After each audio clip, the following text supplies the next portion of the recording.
जय हिंद फ्रेंड्स। तो आज हम बात करने वाले हैं नेशनल स्कॉलरशिप पोर्टल से रिलेटेड आप लोगों की जो पीएमएसएसबी स्कॉलरशिप 2023 के आवेदन के बारे में। क्योंकि आप लोगों के जो आवेदन थे, पहले आप लोगों के आवेदन किए गए थे, फिर कुछ कारणों से उन्होंने परीक्षा रद्द कर दी थी और उन्होंने कहा था कि आप लोगों के जो आवेदन हैं वो एनएसपी पोर्टल के माध्यम से होंगे, आपको वहीं पर सभी जानकारियाँ मिलेंगी। तो जिनको बता दें, जिन छात्रों का वहाँ पर उन्होंने आवेदन किया था और अब उनकी परीक्षा रद्द हो चुकी, तो उनको दोबारा रजिस्ट्रेशन करना पड़ेगा, क्योंकि वहाँ पर आपने एनडीए की वेबसाइट पर रजिस्ट्रेशन किया था। यहाँ पर अब आपको एनएसपी पोर्टल पर रजिस्ट्रेशन करना होगा। इसके लिए आपको क्या डॉक्यूमेंट्स ज़रूरत पड़ेंगे, वो भी हम आपको बताएं, क्योंकि कुछ छात्रों को पता नहीं है कि इसमें क्या क्या डॉक्यूमेंट्स लगेंगे।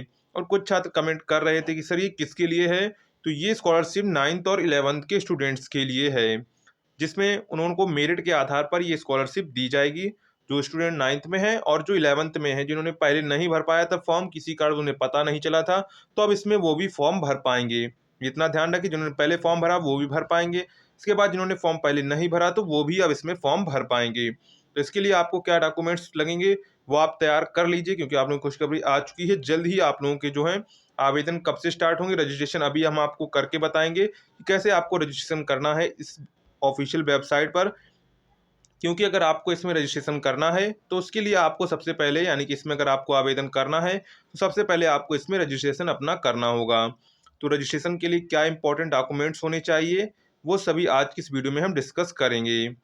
सबसे पहले आपको यहाँ पर आना कैसे है, तो यहाँ पर सबसे पहले जो आप लोगों की जो इम्पोर्टेंट क्राइटेरिया है वो आप जान लीजिए। तो यहाँ पर सबसे पहले जो आपको निम्न पात्रता पूरी करनी होगी। पहली पात्रता क्या है, सबसे पहला है उसे भारत का नागरिक होना चाहिए। क्या है, उसे सबसे पहले भारत का नागरिक होना चाहिए। एक एक वीडियो की आप एक एक जो पॉइंट है उसको समझिए, क्योंकि अगर आप एक गलती करते हैं तो आपकी स्कॉलरशिप जो है वो कैंसिल हो सकती है। तो इतना आप ध्यान रखेंगे, एक एक पॉइंट को अच्छे से समझेंगे। इसके बाद ओबीसी, ईबीसी या डीएनटी कैटेगरी में आपको होना चाहिए।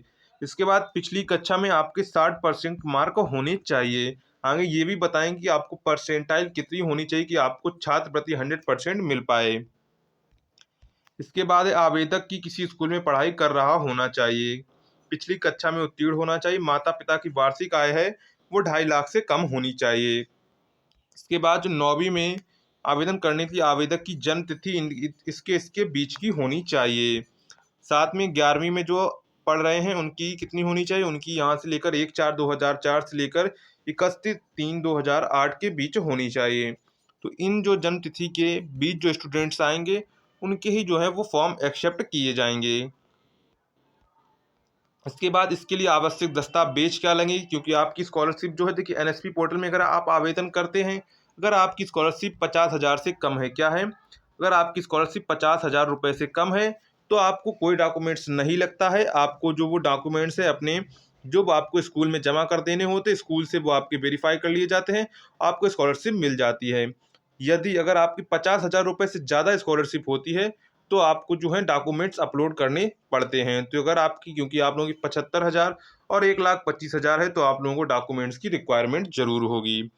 सबसे पहला है क्या डॉक्यूमेंट्स रिक्वायरमेंट होगा, आवेदक का आधार कार्ड होना चाहिए, बैंक खाता पासबुक आपकी खुद की होनी चाहिए, आपका ही उसमें नाम लिखा होना चाहिए। आपके माता पिता की जो है वो बैंक खाता पासबुक नहीं चलेगी। इसके बाद शैक्षणिक योग्यता दर्शाने वाले योग्यता प्रमाण पत्र। इसका मतलब क्या, आपकी जो प्रीवियस ईयर की मार्कशीट है वो आपकी होनी चाहिए। आय प्रमाण पत्र, जाति प्रमाण पत्र होना चाहिए। साथ में आपका एक mobile number, passport size photo, email ID इत्यादि, और वो जानकारियां वहां पर आपको ही भर देनी है। तो ये आपकी जो हैं ये आपको यहाँ पर मिल जाएंगी। अब आपको यहाँ पर आना कैसे है, तो यहाँ पर ये आपको पढ़ना है पूरा आर्टिकल, यहाँ से आप पढ़ सकते हैं। तो आपको क्या करना है, आपको सर्च क्या करना है, आपको सर्च करना है पीएमएसएसबी स्कॉलरशिप 2023 ऑनलाइन अप्लाई फॉर्म। क्या सर्च करेंगे, पीएमएसएसबी स्कॉलरशिप 2023 ऑनलाइन अप्लाई फॉर्म, आपको ये सर्च करना है। जैसे ही आप ये सर्च करेंगे तो आपका पेज कुछ इस प्रकार ये ओपन होकर आ जाएगा। इसके बाद ऊपर स्क्रॉल करते हुए आपको जाना है, तो यहाँ पर आपको मिल जाएगा PMSSB scholarship 2023 NSP portal apply registration documents eligibility. तो इस पर ही आपको क्लिक कर देना है। जैसे आप क्लिक करेंगे तो आपका पेज कुछ इस प्रकार ये ओपन होकर आ जाएगा यहाँ पर। इसके बाद आपको ऊपर स्क्रॉल करते हुए जाना है। इसके बाद यहाँ जाएंगे ऊपर स्क्रॉल करते हुए, तो यहाँ पर आपको सभी डिटेल्स वगैरह जो भी आपकी डिटेल्स है यहाँ पर आपको देखने को मिल जाएंगी। इसके बाद यहाँ पर आपको एक ऑप्शन मिलेगा, अप्लाई ऑनलाइन का ऑप्शन यहाँ पर आपको मिलेगा, तो इस पर आपको क्लिक हियर पर क्लिक कर देना है। यहाँ पर जैसे ही आप इस पर क्लिक करेंगे तो आपका पेज कुछ इस प्रकार ये ओपन होकर आ जाएगा। तो हम आ चुके हैं अपनी ऑफिशियल वेबसाइट पर। तो यहाँ पर आप आपको क्या करना हो, अब आपको सबसे पहले यहाँ पर रजिस्ट्रेशन करना होगा 2023-24 के लिए। आगे बताएंगे कि आवेदन भी आपको कैसे करना है, क्या कहाँ क्या प्रोसेस रहेगा। तो सबसे पहले यहाँ पर आवेदन करने के लिए आपको रजिस्ट्रेशन करना होगा।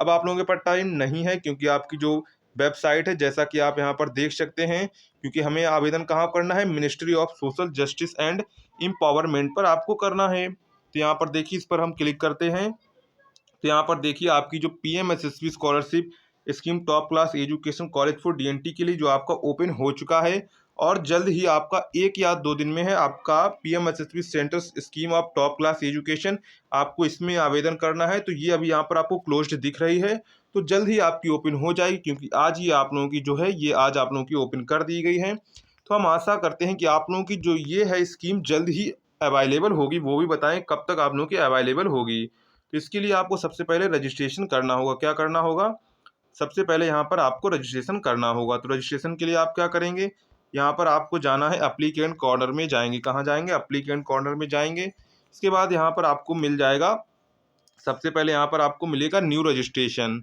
अगर आपने पहले कभी भरा है तो आपको रजिस्ट्रेशन करने की ज़रूरत नहीं है।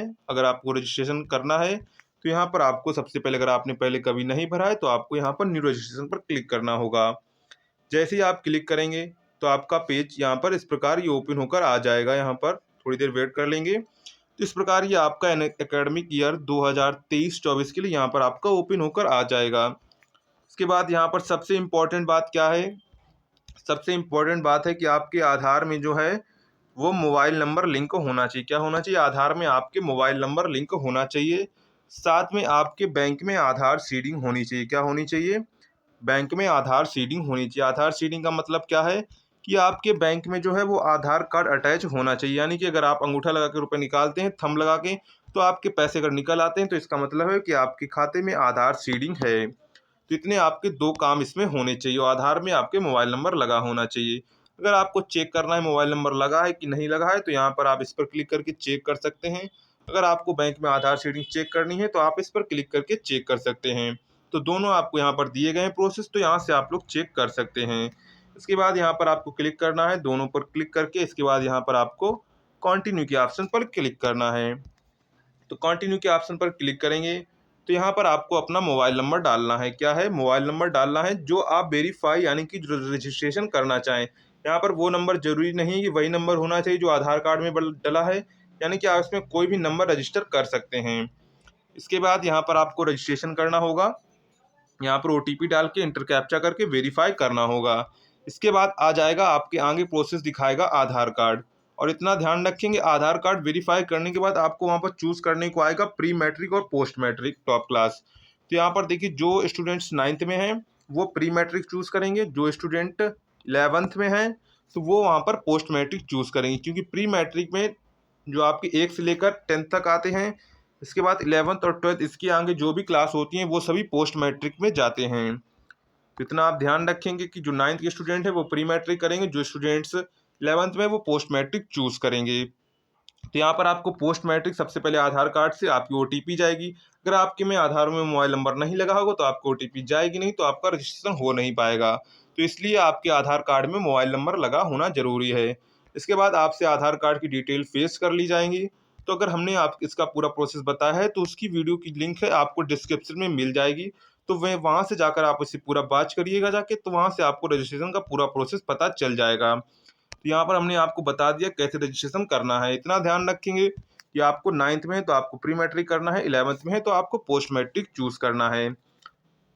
अब हम बात कर लेते हैं कि आप लोगों की जो स्कॉलरशिप की है वो वेबसाइट कब तक ओपन हो जाएगी, क्योंकि आज ही देखिए यहाँ पर ये स्कॉलरशिप जो आपकी ओपन होकर आ चुकी है पीएमएसएसबी, ये आपकी कॉलेज के लिए, यानी कि जो 11th और 12th के बाद जो स्टूडेंट्स पढ़ते हैं वो इनके लिए है ये स्कॉलरशिप।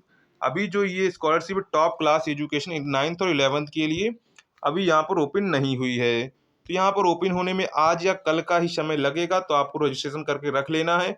और साथ में आपकी जो डॉक्यूमेंट्स कंप्लीट नहीं है तो उनको डॉक्यूमेंट्स को आप जल्दी से जल्दी कंप्लीट कर लीजिए, क्योंकि अब आपके पास टाइम नहीं है। तो जैसे ही वेबसाइट ओपन होती है हम आपको पूरा डिटेल में बताएंगे कैसे आपको क्या अप्लाई करना है, क्या डॉक्यूमेंट्स लगेंगे, पूरा प्रोसेस आज की इस वीडियो में हम आपको अगले वीडियो में दिखाएंगे। तो उसके लिए आपको चैनल को सब्सक्राइब करना होगा, वीडियो को लाइक करना होगा।